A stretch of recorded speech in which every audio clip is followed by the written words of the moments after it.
பிரியமானவர்களே, எப்படி இருக்கிறீங்க? நல்லா இருக்கீங்களா? இந்த காலை பொழுது எப்படி இருக்குது?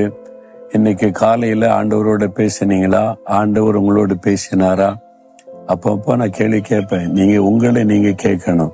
இன்னைக்கு ஆண்டவர் என்கிட்ட பேசினாரா? இன்னைக்கு நான் ஆண்டவரோட பேசினேனா? நீங்க உங்களை கேள்வி கேட்கணும்.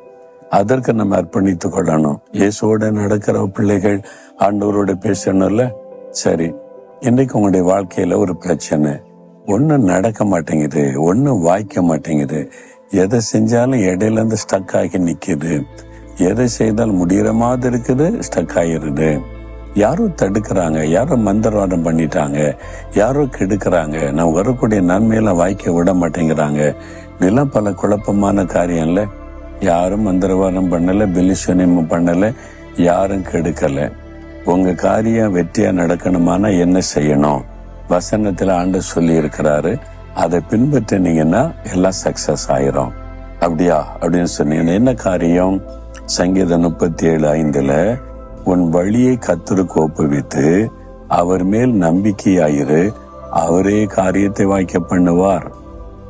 முதல்ல உங்களுடைய வழிகளை ஆண்டவர் கையில ஒப்பு கொடுக்கணும். ரெண்டாவது, அவர் மேல நம்பிக்கை வைக்கணும். அவர் தான் என் நம்பிக்கை, அவர் பார்த்து கொள்வார். ஆண்டவர் ஒரு காரியம் செய்யறா, யாரும் தடுக்க முடியும்னு நினைக்கிறீங்க? ஊரே ஒண்ணு திரண்டாலும் தடுக்க முடியாது, உலகமே ஒண்ணு சேர்ந்தாலும் தடுக்க முடியாது. ஆண்டவர் செய்ய தீர்மானிச்சுட்டா, அப்புறம் எப்படி தடுக்க முடியும்னு நினைக்கிறீங்க? அப்போ ஆண்டவர் உங்க பட்சத்துல இருந்து காரியத்தை வாய்க்க பண்ணா யாருமே தடுக்க முடியாது. மந்திரவாதம் தடுக்க முடியாது, எந்த பிசாசின் கிரிகளையும் தடுக்க முடியாது. அவர் காரியத்தை வாய்க்க பண்ணுவார். அவர் காரியத்தை வாய்க்க பண்ணணுமானா உங்க வழிகளை அவர்கிட்ட ஒப்பு கொடுக்கணும். உங்க இருப்பபடி நடந்துகிட்டு ஆண்டவர் ஆசீர்வதிக்கணும்னு நினைச்ச எப்படி? ஒரு சமயம் ஒரு வாலிபன் வந்தா, நான் என்ன செஞ்சாலும் வாய்க்க மாட்டேங்குது ஐயான்னா. என்ன செஞ்சீங்கன்னு கேட்டேன். நான் கடை வச்சு வியாபாரம் செய்து படைக்கணும்னு சொல்லி, அப்போ என் உறவினர் சொன்னாங்க, இந்த இடத்துல இன்னைக்கு கடை ஆரம்பிச்சா நல்லா போகும் தம்பின்னு சொன்னாங்க.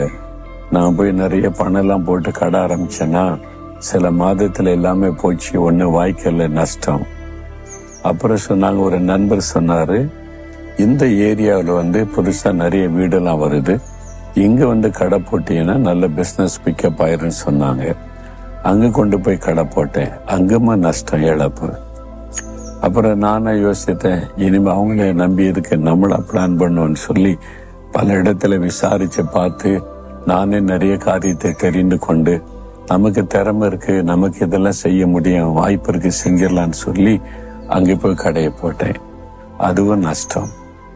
நான் போற இடம்லாம் எனக்கு நஷ்டம், ஒன்றும் வாய்க்க மாட்டேங்குது. நான் என்ன பண்றதுன்னு சொன்னார்.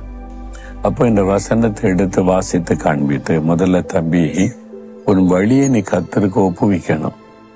நீயா பிளான் பண்ற, அவங்க சொன்னாங்க, இவங்க சொன்னாங்க, இந்த மாதிரி சூழ்நிலை சொல்ல, அதனால எங்க ஆரம்பிக்கலாம், அங்க ஆரம்பிக்கலாம், இங்க ஆரம்பிக்கலான்னு.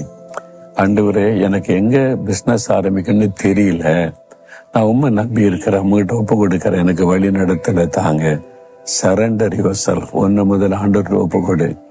நீயா பிளான் பண்ணி, நீயா தீர்மானம் பண்ணி, நீயா செய்யாத. ரெண்டாவது, அவர் மேல நம்பிக்கை. உன் பலனை நம்பாத. உனக்கு ஆண்டவர் பலம் கொடுத்தது கத்த, ஞானம் கொடுத்தது கத்த, திறமை கொடுத்தது கத்த. அந்த திறமை மேல நம்பிக்கை வைக்காம திறமை கொடுத்த கத்தர் மேல நம்பிக்கை வை. ஒன்னு நம்பிக்கை கத்தர் மேல இருந்தா சக்சஸ் ஆயிரும். ஆமா, என்ன வசனத்தை சரியா புரிந்து கொண்டு இந்த தம்பி ஆண்டவருக்கு ஒப்பு கொடுத்தான். ஆண்டவர், இதுவரை நான் தப்பு பண்ணிட்டேன், இப்ப இனிமையா நான் என்னை முற்றிலும் ஒப்பு கொடுக்கறேன், நீங்க எனக்கு ஒரு நல்ல வழியை காண்பீங்கன்னு சொல்லி, நீங்க சொல்றபடியே எனக்கு நான் ஒப்பு கொடுக்கறேன்னு சொல்லி, ஆண்டவர் பாருங்க ஆச்சரியமான ஒரு வழி திறந்தா, பிசினஸ்க்கான ஒரு வாய்ப்பை உண்டாக்கி கொடுத்தா, தொழிலை ஆசீர்வதித்தா, வாய்க்க பண்ணினார், பெருக பண்ணினார். அப்ப உங்களுடைய வழிகளை கர்த்தருக்கு ஒப்பு கொடுக்காம, நானும் ஜெபிக்கிறேன், வாய்க்க பண்ணுன்னு சொன்னீங்களே, வாய்க்க பண்ணுன்னு சொன்னீங்களேன்னா வாய்க்காது. முதல்ல வழிகளை ஒப்பு கொடுக்கணும். உங்க நம்பிக்கை எது மேல? உங்க படிப்பு மேல, பட்டத்தின் மேல, திறமை மேல வச்சிருக்கீங்களா? உங்களுக்கு வேலை வாங்கி தர்றேன், உங்களுக்கு அதை செய்யறேன், இதை செய்யறேன்னு சொன்ன மனிதர் மேல வச்சிருக்கீங்களா? அதுல இருந்து வெளியே கர்த்தர் தான் நம்பிக்கை, அவர் தான் அப்படின்னு சொல்லி பாருங்க, காரியம் வாய்க்கும். ஓ, அப்படி ஒண்ணு இருக்குதோ, இதுவரை தெரியாம இருந்துட்டனே. இப்ப சொல்லுங்க ஆண்டவரை பார்த்து, ஆண்டவரே, என் வழிகளை உமக்கு நான் ஒப்பு கொடுக்கிறேன், உன் மீது என் நம்பிக்கையை வைக்கிறேன், நீங்க தான் எனக்கு எல்லாமே, நீங்க எனக்கு இந்த காரியத்தை வாய்க்க பண்ணுங்க, நீங்க அற்புதம் செய்யுங்க, நான் விசுவாசிக்கிறேன், அற்புதத்தை எதிர்பார்க்கிறேன்.